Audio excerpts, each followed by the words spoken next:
Has financially benefited from her relationship with Nathan Wade at the expense of this case, seeking to disqualify her. And so we're hearing testimony today from these different parties about whether and when it started. They say it started after he was already special counsel, right? But the testimony today was about whether it began before, which is very bad in terms of credibility. Champagne, chocolate, and caviar. It was a 3, and it was like 3 different things. Sweden, Russia, someplace else. I'll make that up. So let's be clear, because you lied in this. Let me tell you which one you lied in. Right here. I think you lied right here. No. This is the truth, Judge. And it is a lie. It is a lie. I don't need anybody to foot my bills. The only man who's ever foot my bills completely is my daddy. Yeah, you were talking about day trips going out. Did you disclose your relationship to anybody at Fulton County?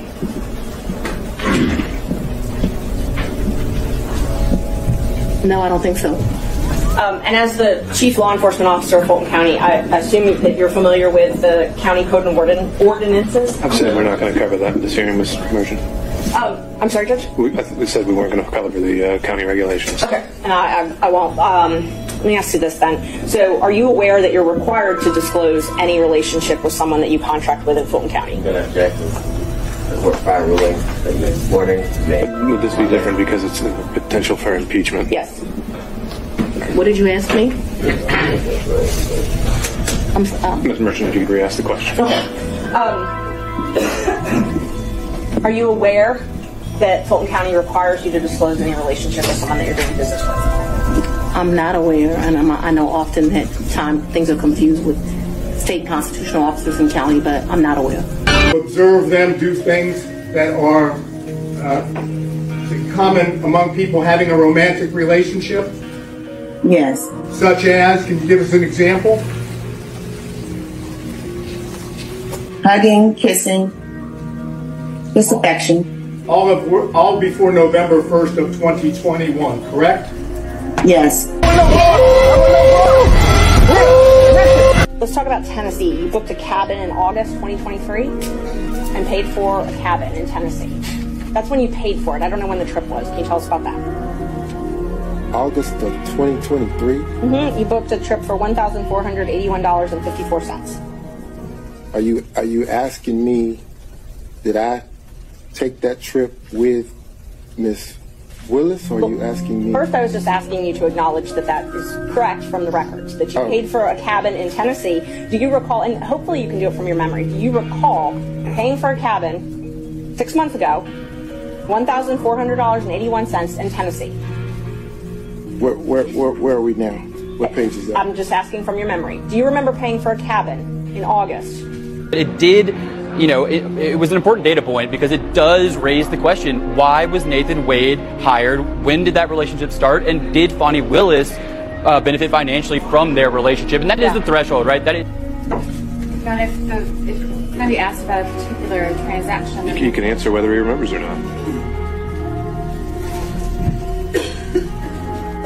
Mr. Wade, I'm not asking you to go through 1,000 pages of records. I'm asking if you remember paying for a cabin 6 months ago in Tennessee. No. You remember booking a cabin? I booked lots of cabins. Did you go to a cabin with Miss Willis ever? Ever? Ever.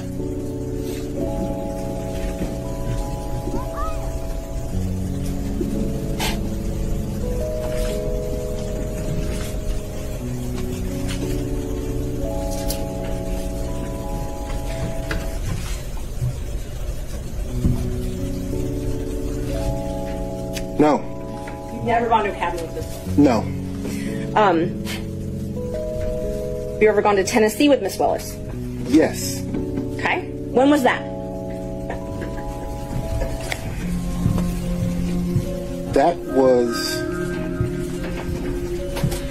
around 2022, early 2022.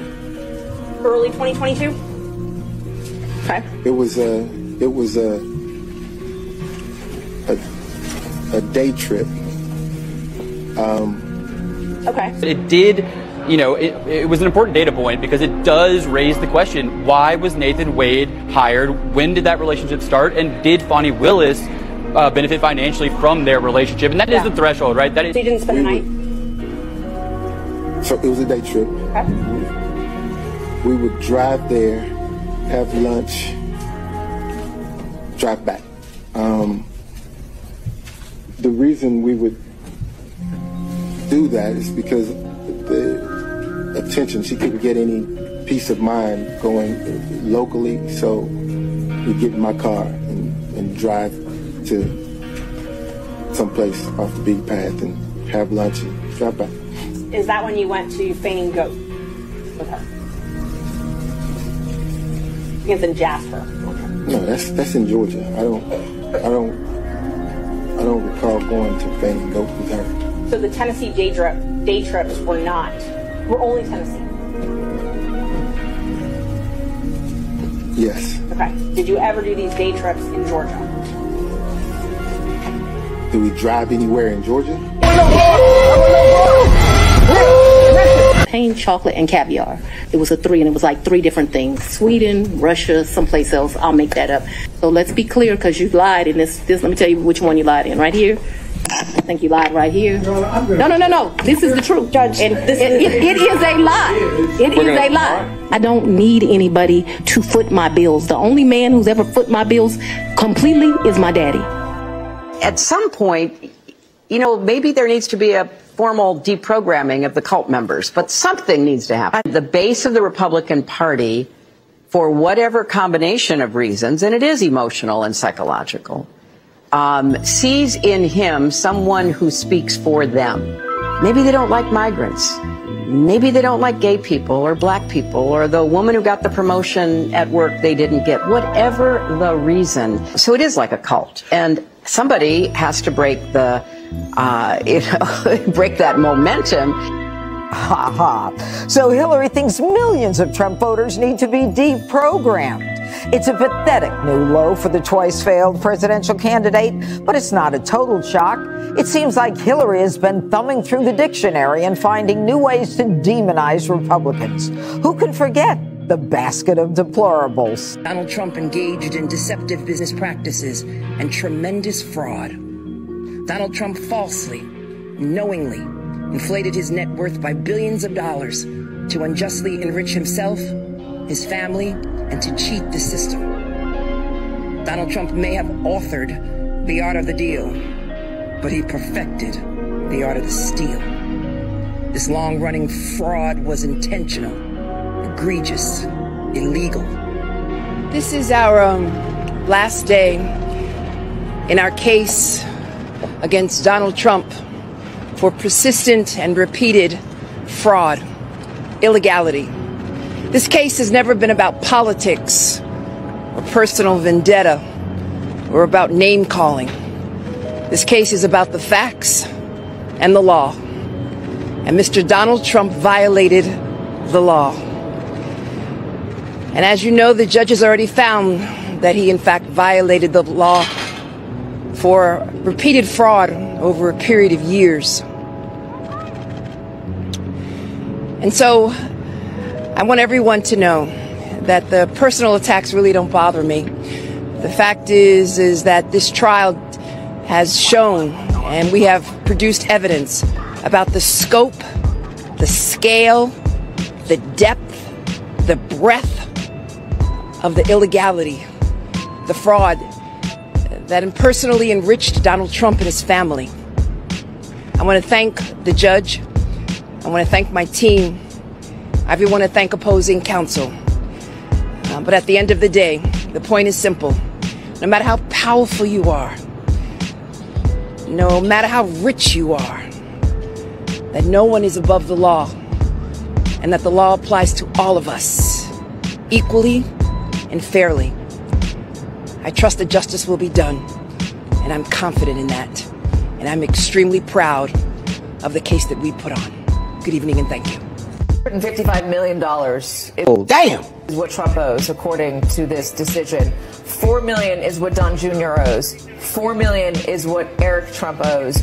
$1 million is what Weisselberg owes. That's how they get to the 364 million number. So again, 355 to Trump, 4 to Don Jr., 4 to Eric, 1 million to Weisselberg. Excuse me, I'm getting handed papers left and right. Because I think it's worth just reading out loud. In order to borrow more and at lower rates, defendants submitted blatantly false financial data to the accountants, resulting in fraudulent financial statements. When confronted at trial with the statements, defendants' fact and expert witnesses simply denied reality. And defendants failed to accept responsibility or to impose internal controls to prevent future recurrences. As detailed herein, this court now finds defendants liable, continues the appointment of an independent monitor, orders the installation of an independent director of compliance, and limits defendants' right to conduct business in New York for a few years. Hey, I've wanted to do this for a long time. I have some incredible people that work with me on things, and they came up with this, and this is... What was your winning bid? $9. And let's see the signature. All right. Congratulations. Thank you.